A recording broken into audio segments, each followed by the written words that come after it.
This is the Business of Leadership Series Minute with your host, the best-selling author of Don't Buy a Duck and founder of MarketingStrategyHero.com, Derek Champagne. Our guest today is Morgan Wright.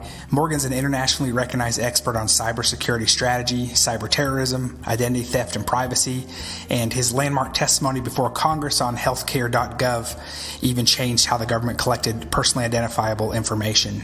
Morgan, welcome to the program today. Hey, Derek, thank you for having me on. Morgan, can you talk to us about end of days, the threat of terrorism to local infrastructure? What do you mean by that?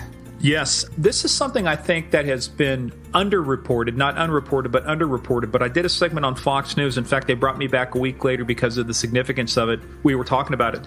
But it's called, I'll give you an example. Back in Ukraine in December of 2015, right before Christmas, 80,000 homes went offline and the call center was flooded with a denial of service attack as the first real demonstration that we've heard of the dark energy malicious software that is designed to attack what's called industrial control systems. In this case, it went after the energy grid in Ukraine. So now you're thinking Ukraine, not necessarily, Cancun during the winter, 80,000 people offline. And now the insidious part is they even did a denial of service against the call center so the people couldn't call in and tell them something was wrong to the people at the plant. They thought everything was fine.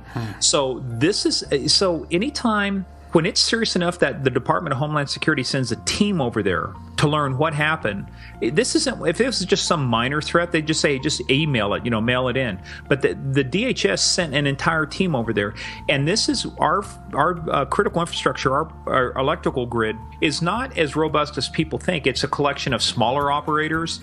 It has been built over the years. And basically it's fragile in the sense is that when you think what happened in Ohio, when that one transformer in Ohio and that station went down, it took out basically half the East Coast. People in New York were knocked out. Right. So it doesn't matter why it happens. When it happens, then what we're faced with is an increase of 911 calls. Public safety cannot respond to every potential situation. People are stuck in elevators. You have increased heart attacks from a variety of things. You've got increased call for service. So you can generate a lot of issues. And I'll tell you, the critical infrastructure, 85% of the critical infrastructure in the United States, 80 to 85 is owned by the private sector. So that means these power stations, water stations, roads, a lot of these things are not owned by the government. Transportation companies, they're owned by private sector.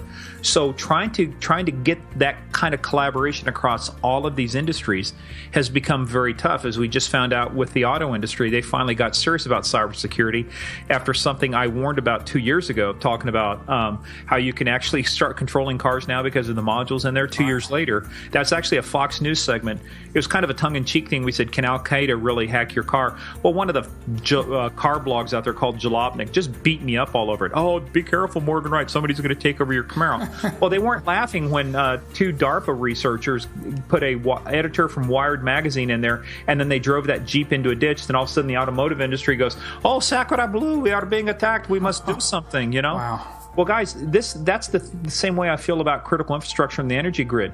You've been slapped across the head with a dead fish. That stinks. When are you going to realize it and do something about it? Derek Champagne here. So many exciting things happening in 2019. Join us. Visit DerekChampagne.com.